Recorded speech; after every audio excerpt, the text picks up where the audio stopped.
Assalamualaikum warahmatullahi wabarakatuh. Selamat pagi anak-anak. Semoga dalam keadaan sehat walafiat, bangga batinan, dijauhkan dari segala penyakit.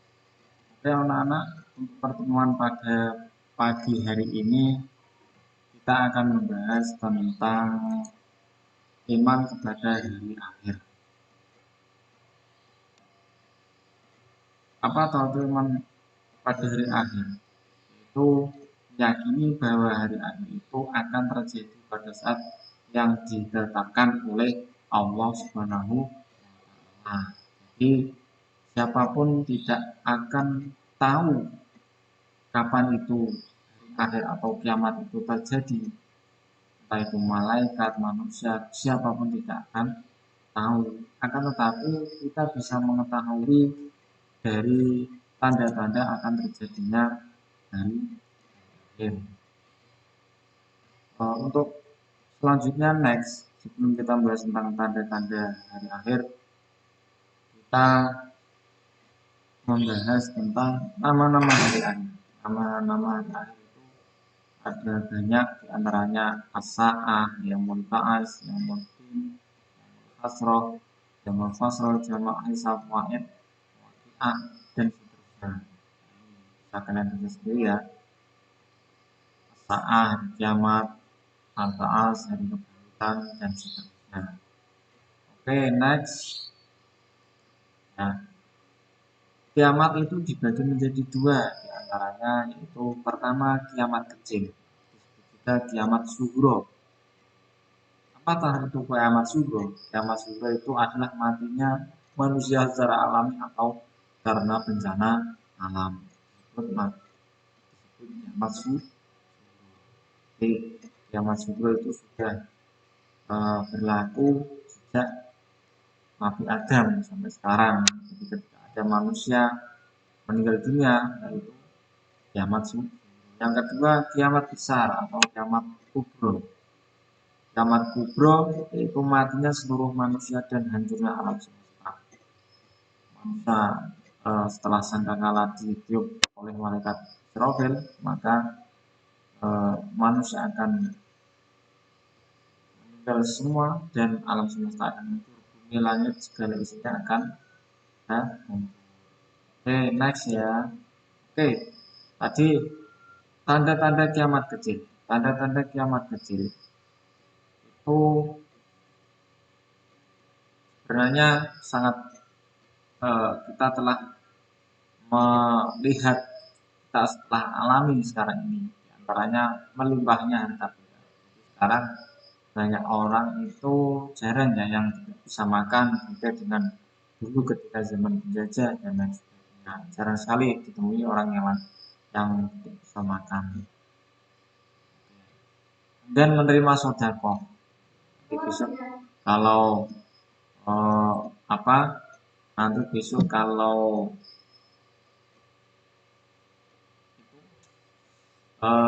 sudah ada kiamat kecil, orang itu tidak mau menerima sedekah. Sekarang ya secara otomatis ketika harta benda melimpah, orang sudah kaya semua, maka tidak akan mau menerima harta sedekah.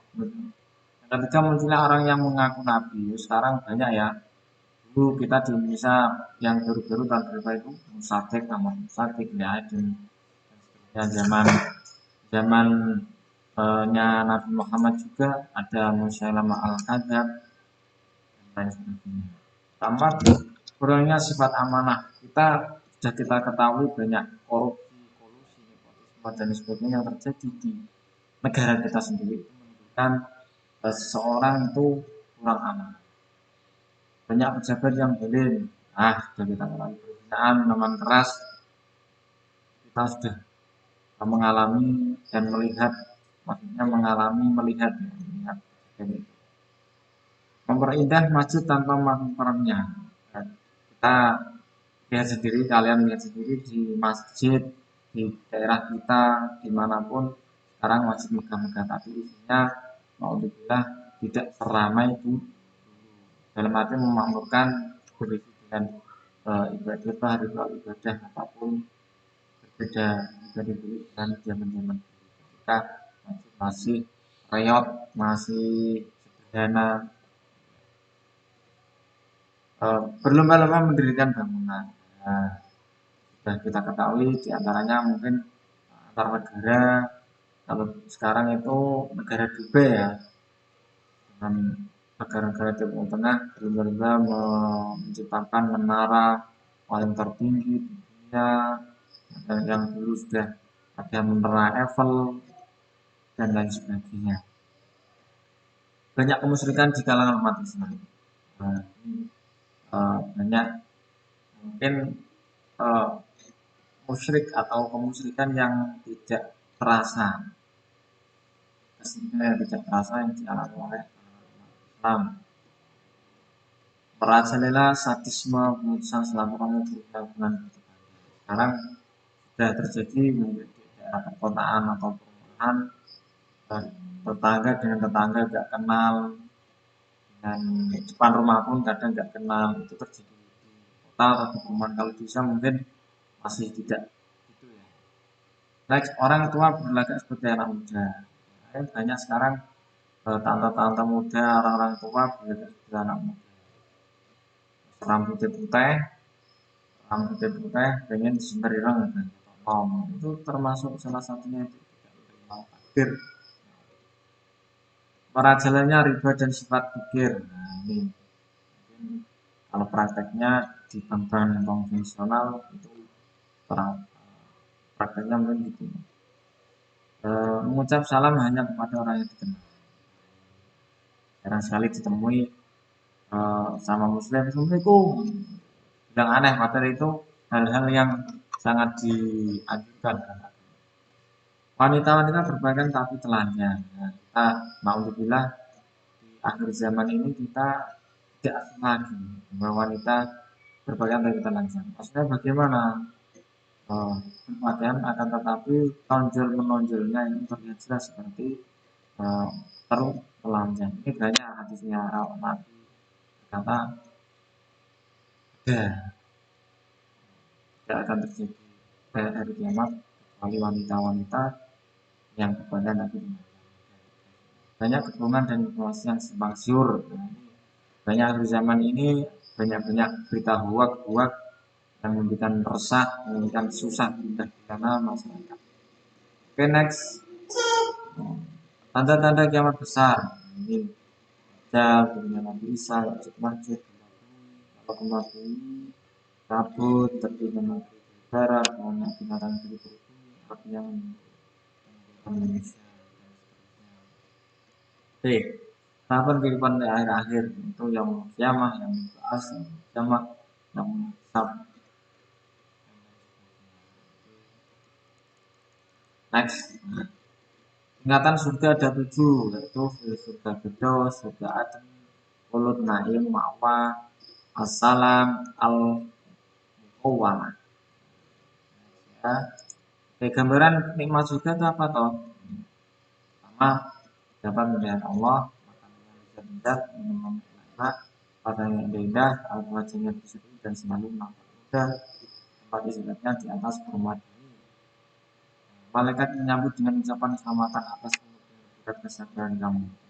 Tempat pagi yang judulnya akhir. Nah, tetapi berbanding balik dengan kehidupan nerakanya. Tingkatan neraka ada 7, jahanam, azab, utama, sair, sakal, jahim. Kita dijauhkan dari neraka. Next, ya. Gambaran sisa neraka. Nah ini, makanya makanan dulu yang tidak mengenakan namanya mana di makan. Pakaiannya kuningan yang panas dengan mukanya tertutup api, raut wajahnya tertutup yang diselimuti karena tempat istirahatnya api dan diselimuti api. 6 sambutan malaikat dengan cara dalam pun dan kalimat para pendengar dan menjelit. Ada fisik khusus bagi pelaku dosa yang khusus juga. Apa ketika misal bagi seorang wanita pengennya ngomong kancane, mulai kancane, kancane nanti ya di apa akan dapat siksa seperti apa yang dia lakukan. Ya, jangan lupa nanti like and subscribe dan absen di kolom hadir di kolom komentar ya, jangan lupa ya like and subscribe. Seperti biasa, selamat belajar di rumah, tetap jaga iman dan imun, tetap di rumah saja, pakai masker dan sering cuci tangan, dan yang terakhir ya, sering cuci tangan dan melakukan sholat lima ya. Terima kasih pertemuan pada pagi ini, semoga bermanfaat kita semua. Amin. Dan saya minta maaf yang sebesar-besarnya dari awal sampai akhir apabila ada kata salah kata tidak berkenan di kalian, saya ucapkan minta maaf yang sebesar-besarnya. Assalamualaikum warahmatullahi wabarakatuh.